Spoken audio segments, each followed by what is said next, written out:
That's pretty cool. Well, welcome to the podcast.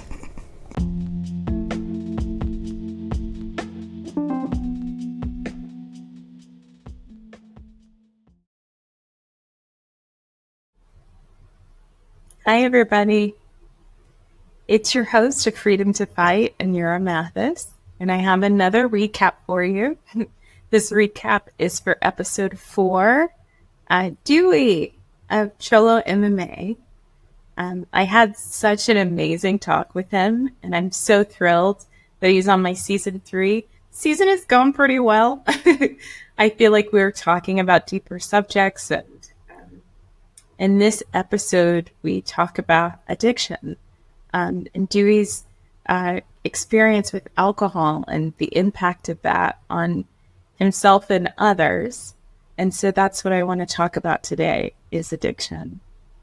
I've had a lot of personal and professional experience with addiction and substance use disorder. And so I'm going to come from these places, my personal and professional experiences. I've had lots of romantic partners struggle with addiction, family members through generations struggle with addiction, friends, so many people around me that I think it's important for me to share these experiences with you. And I'm not overlooking my personal experience. I've had personal experience with addiction as well. Addiction is not just to substances, it's behavioral patterns as well. So gambling is also an addiction. And for me personally, codependency is something that I've struggled to overcome. I talk about codependency in my previous recap. Being dependent on Nicholas, another to validate your emotions 5, or experience. And For example, I shared some being overly tools, some other submissive or having definitions of the topics that we were talking about, narcissistic family abuse. So because I come from a narcissistic family dynamic and many other environments, codependency was just reinforced. Codependency really is valuing others' opinions over your own, being dependent on someone else to kind of make the decisions for you or to validate your decisions that you have made for yourself. I've struggled with that most of my life, and I was able to overcome that in certain situations to get to this point in my life, but it is a struggle. It will keep you stuck. Codependency will keep you stuck, and it'll keep you repeatedly in the same relationship dynamics. So it's imperative to break through that. But with every addiction, it's challenging, and it's environmental. You know, it's that nature versus nurture argument. Epigenetics, you might have a the science predisposition of gene expression to changes have based the on expression of addiction manipulation in your of life. the environment. Your family, The nature generations versus of your nurture family argument. have suffered through addiction, or people in your communities. But the environmental aspect is really, really impactful. So impactful that there's a very prominent research study around this called the ACEs study. If anybody knows what that is, share that with me, DM me. But for everybody else that doesn't know, the ACEs study stands for Adverse Childhood Experiences Study. It looked at the environmental factors of the social determinants on someone's overall health, so their mental and physical health. And those social determinants had negative influence on health outcomes. So if someone answered at least one or more, yes to one or more of the 10 questions that were asked on the questionnaire, that they would have a higher likelihood of cancer, autoimmune diseases, other diseases because of their environment. So persons that have struggled with in their childhood with abuse, having a family member incarcerated, having food insecurity, basically not having their basic needs met, or having experiences with trauma in their early childhood. This research study has been replicated over and over again, but it really determines your health outcomes. Yes, there can be interventions, but if we don't understand that the fundamental part of the composition of a human being is not just biological, it's also environmental, then we're lost in making changes around this. Today is a very important day. Today is Juneteenth. It's a national holiday. And it's also my late brother's birthday, my oldest brother's birthday. He passed away in 2001. And that was the year that Juneteenth was recognized as a national holiday. Today has been really hard. Been lots of tears and reflection on his death. And my brother struggled with addiction. He struggled with many different things. He struggled with homelessness, and he struggled with getting back on his feet. He wasn't always homeless. He was able to secure housing and live a life, but he really was on his own. I feel that my brother's death was caused by a lack of love, a lack of community. But our family system is so broken that it really wasn't dependable.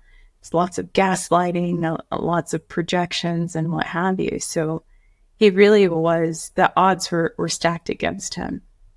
He was waiting on his stimulus checks as a homeless person to help him get back on his feet and trying to find solutions. And he just kept getting turned down and not getting the help that he really truly needed. It's hard to talk about it because, yes, I'm a family member, but I'm also a mental health professional. And I did my best to influence him positively and try to help him get on his feet. And I just was not successful. And no, it's not solely my responsibility, but I don't feel good about that because these issues are so important to me. I wasn't able to help even my own brother. But to me, that communicates that our systems are not working to our benefit. I've worked in so many programs, clinics, hospitals, and I see how they're failing people. You know, some of these programs for housing and rehabilitation are effective, but on a large scale, well, let me ask all of you, do you think these programs are working? Do you think rehabs are working? Do you think any rehabilitation program, whether it's for housing or addiction or any mental health issue, do you think that they're effective? Do you think they're working? Because from my point of view, they're not. From my point of view, they're disgracefully doing a terrible job.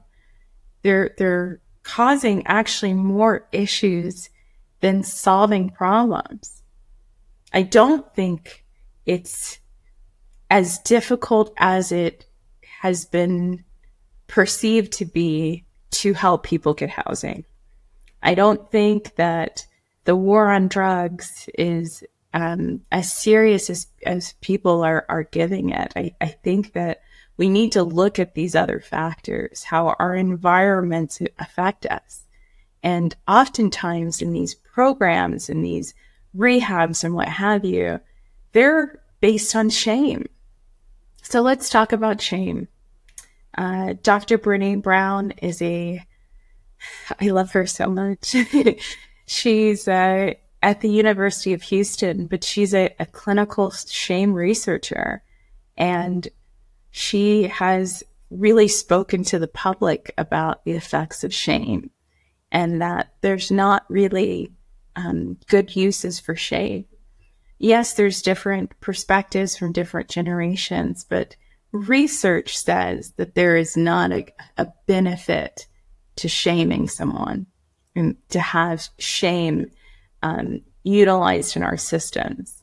So Dr. Brene Brown says that the difference between guilt and shame is guilt communicates that someone did something bad. I'm guilty because I did something bad. Oh no, I made a mistake.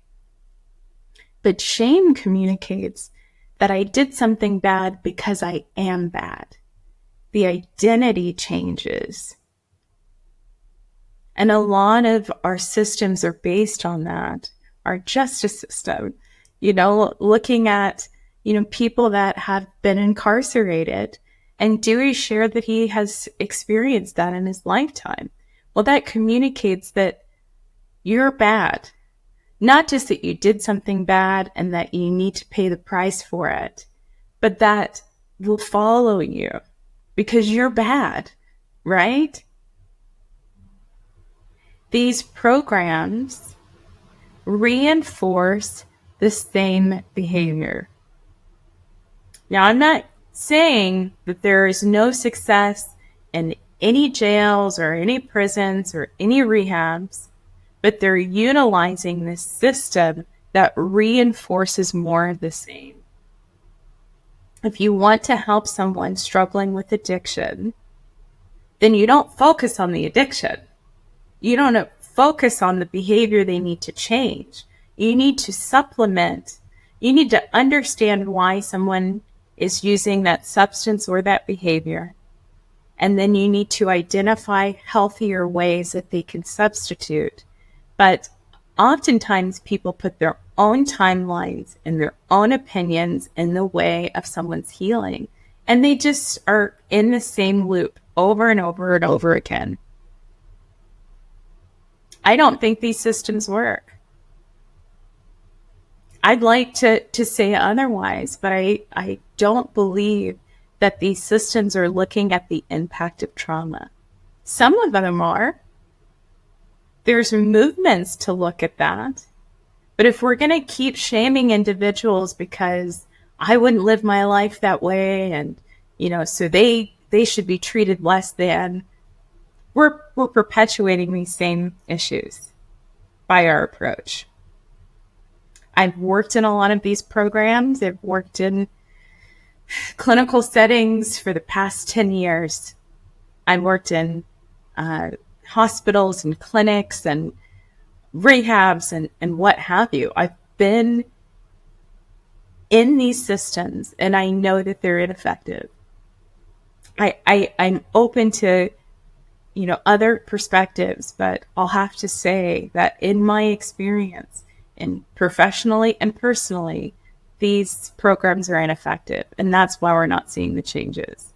Because we're not looking at human beings as human beings. Human beings and other mammals, including species of birds, use substances to cope with pain, whether that's physical or emotional pain. It's part of our human nature. A lot of these substances have been on the planet for the beginning of time. And yes, there's a religious aspect of, you shouldn't indulge, you shouldn't do this, but human beings are imperfect. And if we degrade someone based on their behavior that we don't agree with, then we're missing the opportunity to actually make positive change. I don't think shame is the right approach to help anybody. I can't have a client reach out to me for help and I shame them into a healthy life. It just does not work. You can't shame yourself into a healthy diet. You can't utilize things that cause more trauma.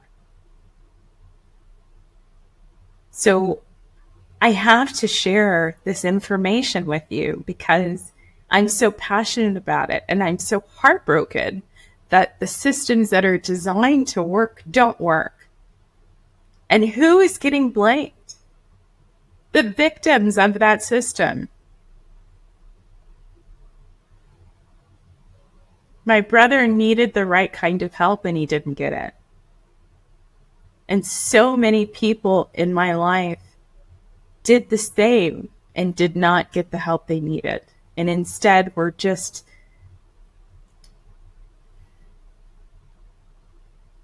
overwhelmed with shame.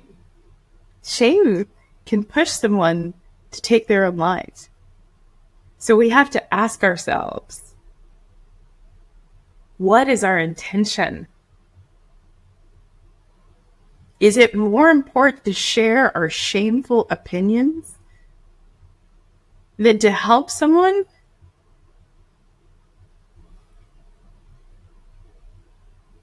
I encourage all of you to look at that.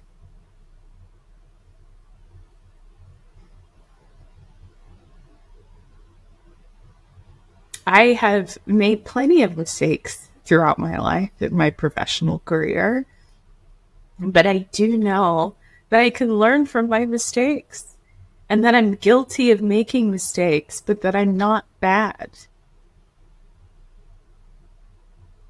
I'm a human being, just like you. And I've fallen into relationships that have put me in danger. You know, I've fallen into patterns that were not helpful. And I believe that everybody is worthy of redemption. And I think if we all can make space in our hearts, that we can see positive change.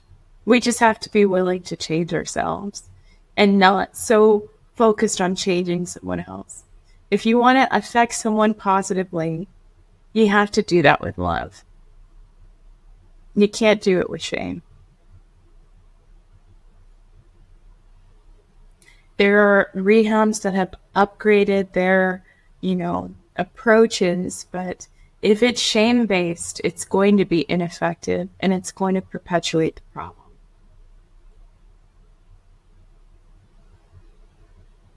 A lot of the rehabs are 28, 30 days. You go in and you do the program. It costs tens of thousands of dollars. It's not accessible to everybody because of the financial aspect. And it doesn't help most people. I believe research says it's about 25% of people that go into rehabs are able to overcome their addiction. But also, that 25%, but that is the same number of people that enter these rehabs. So I'm not certain the effect of rehabs. I do understand that some people have found benefit, but it's not showing, research is not showing that that effect is greater than someone's own willpower. Do they work? I'm not sure. I can't say yes. I'd love to know what everybody feels, how everybody feels about this, what they think about our systems and what should be improved. Because people are losing their lives left and right. Our communities are more and more disconnected and based on fear because they're the fear of the unknown. They're unaware of what to expect. And a lot of people that use substances that struggle with addiction are not dangerous. They're coping with pain. So I think we just need to change the way that we view that. If you have a perspective or a religious opinion, I think that is valid and has a place.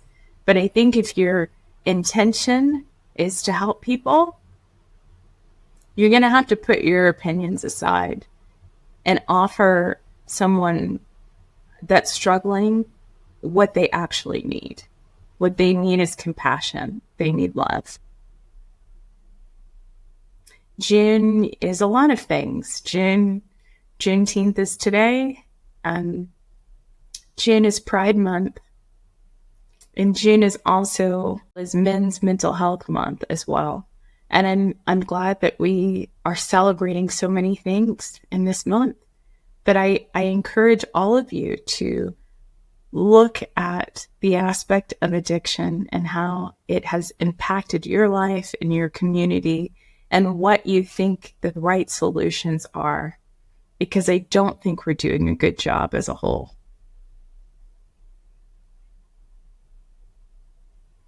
I, as a mental health professional, want to do better. And in order for me to not play into these shame-based programs, I have to do the healing myself. You know, I have personal perspectives. I have personal experiences with addiction. So I can bring that to the table and share compassion that I need myself. I just don't think we should be judging each other. I think we should be a judge in situations. Like, I think our judgment needs to be tempered. We need to look at our intentions in our judgments. And if our judgment is with the intention to help someone, then our opinions about how they should live their lives should just be muted. We need to look at clinical research. We need to look at what's really, truly effective if we want to help people. If that's your intention, it's my intention. That's why I made this recap today. That's why I made this podcast, because I want to positively impact people. I hope that you enjoyed this recap. I'm going to leave it there. I'm going to release some more therapy tools, definitions, and what have you. I'm going to make a recap for every episode. And there's a new episode coming next Friday. So thank you for allowing me to be vulnerable and to share the celebration of life of my oldest brother, and Juneteenth, the freedom of all Black people in the United States. And thank you again for listening. See you next time.